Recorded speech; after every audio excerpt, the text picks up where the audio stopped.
Hey Watch fam, and welcome to another episode of Basically Watches.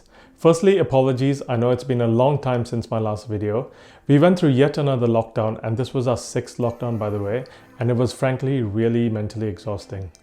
If you've been through lockdowns yourself or you're still in lockdown, I really hope you're coping okay, because I know how mentally challenging it can be. Today, I've got another exciting review in store for you, and I will be looking at a watch by a company called Geckota, and it's the Geckota W-02 Vintage Military Chronograph. But before we jump into this review, if this is our first time meeting, my name is Oswin and welcome to the channel. I created this channel to share my love and passion for watches, and the goal of this channel is to create a highly engaged community of watch enthusiasts where we can talk all things watches, and in particular, focus on affordable yet high quality timepieces. So if this is something that resonates with you, please do consider subscribing to the channel. And now, without further ado, let's flip perspectives and jump into this review.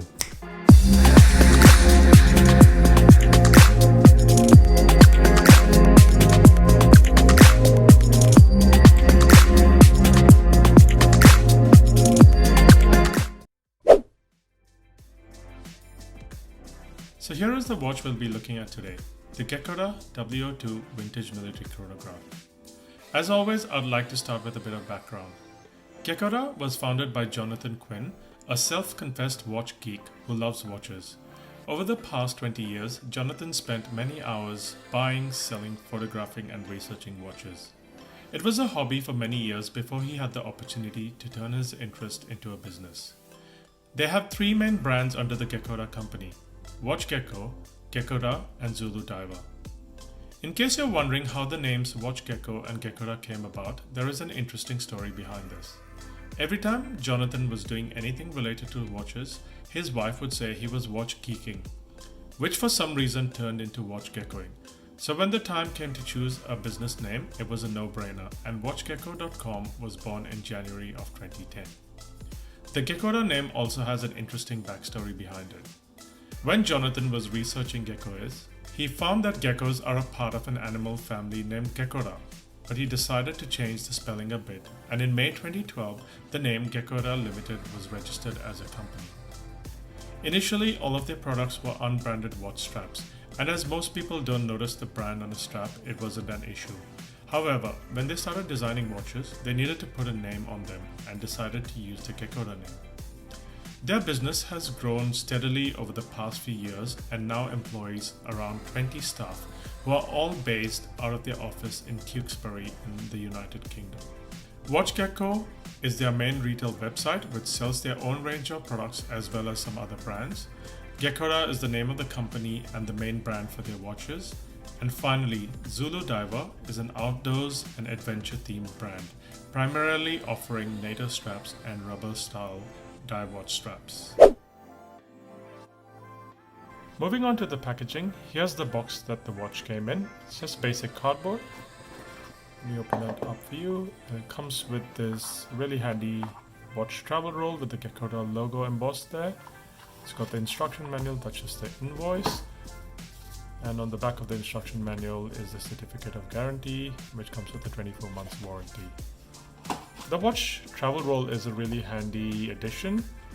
Let me quickly open up the watch roll for you to show you what that looks like. So as you can see here, it's got 4 watch slots and a spare slot for any accessories or watch straps you may wish to carry while traveling. It's always handy to have a watch travel roll, especially if you travel frequently. So that's a real nice touch. In terms of pricing, this particular model was only limited to 50 pieces and is now sold out. They do, however, offer a similar variation of this watch in a silver dial with a stainless steel case or a rose gold colored stainless steel case, and they both retail for $422 US or 299 Great British pounds. They do offer a 14 days return on exchanges or refunds, and it also comes with a 2-year guarantee on all Geckota watches for your peace of mind.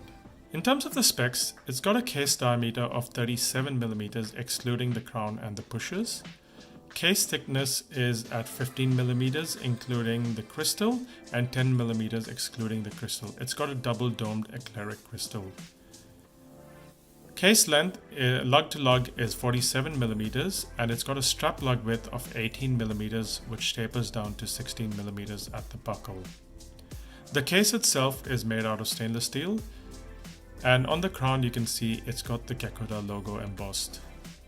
If we move to the back, it's got the highly decorated Seagull ST19 movement, which is a manual wind mechanical chronograph movement. Because it's manual winding, there's no automatic winding rotor, so you have to wind it up yourself to get it going. It features 30 meters of water resistance, and it's got the lovely deep black dial with patina on the indices and the 6 and 12 numerals, as well as the hands, to give it that nice vintage look and feel. And here is a wrist preview to show you what it looks like on my 7.25 inch wrist. As you can see there, despite being a smaller size of 37 millimeters, it wears quite well, and that's largely due to its longer lug to lug width. Being on the thicker side, it does tend to stick out a bit, but if you let me pull that cuff over to show you what it looks like. So it can slip under the cuff, but it does wear on the thicker side. I think it's a fairly versatile watch that you could wear on the weekends, casual gatherings, barbecues, and even in a corporate business environment. Potentially even in a dress environment, and I'll show you what that looks like in a formal environment with a shirt and a suit on. And here is a wrist preview to show you what it looks like on a shirt with a suit on. So as you can see there, wears quite well in a formal sort of environment as well. And despite being on the thicker side, it does slip under the cuff quite easily, so I would pretty confidently wear it in a formal environment or a corporate business environment. In terms of the lume, let me quickly switch off the light to show you what that looks like. So as you can see there, the hour hand, minute hand, some of the indices and the numerals 6 and 12 are lumed. It's not the brightest lume in the world, but it's still pretty functional. If you were to buy a true vintage style watch, chances are that you wouldn't get a lume on it. So it's really handy to have a lume on this type of watch, which is a modern interpretation of a vintage style chronograph. So what do I like about this particular watch? For starters, I think the execution of vintage elements on this watch is done quite well and really evokes that vintage military chronograph feel. The vintage inspired hands with the white edging offers a really nice contrast and makes it nice and easy to read the time. It's got true to size vintage proportions, although it is slightly on the thicker side, largely attributed to that double domed eclectic crystal. I still think it wears just right. A mechanical chronograph movement is always nice to look at, and this one is no exception. Through the transparent case back, we can see the beautiful and absolutely mesmerizing Seagull ST19 chronograph movement, which, despite being a Chinese manufactured movement, has stood the test of time. The watch also comes on a beautifully made and incredibly supple leather strap that really complements the vintage aesthetic of the watch. So what don't I like about this watch? One thing that I'm not a big fan of is the chrono function. The reset function on it feels a bit spongy. So if I demonstrate that to you, if I press that, that's nice and crisp, but the reset function is just, it doesn't have that nice crisp feeling to it like some of the other mechanical watches out there, or even the Mecha Quartz watch like a Dan Henry does. The eclectic crystal on these watches tend to be a bit of a scratch magnet, but they can be buffed out using Polywatch. Another thing that I'm quite surprised by is it doesn't have quick release spring bars. Being a company that specializes in watch straps, it would have been really nice to have quick release spring bars. It would have also been nice if they threw in a spare strap like a leather rally racing strap. I'm a big fan of those, particularly on chronograph watches. I think the rally straps look really nice and set off the watch beautifully. I think it would create even more perceived value if they threw in a spare strap like a rally strap or a NATO strap, but that's just my personal view. So who is this watch for? If you're looking for a vintage watch without the hassles, that is not having to worry about water resistance, maintenance, franken parts, etc., this is a great option. It's kind of like getting a new old stock vintage watch. Alternatively, if you are a budding watch collector, this is a good way to scratch that vintage watch itch at a relatively affordable price point.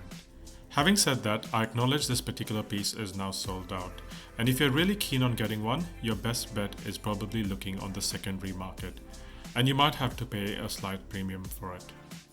If you still think this is a bit out of your budget, another good option to consider is the Sagas Pandadal Chronograph. And apologies if I didn't pronounce that correctly, but it is a Pandadal chronograph which contains the seagull movement and can be bought for under $200 if you shop around. Another credible option, although it is a mecha quartz movement, is the Dan Henry 1963 GT or even the Dan Henry 1939 military chronograph. So that's pretty much it in terms of the review, guys. I really hope you did enjoy it. If you did enjoy it, you know what to do. Smash that like button. Do it. Do it. Also, don't forget to drop a comment in the comment section below and let me know, what do you think of Geckota watches? Is this a brand you'd consider buying? I'd love to know. So drop a comment below. Until next time, bye for now.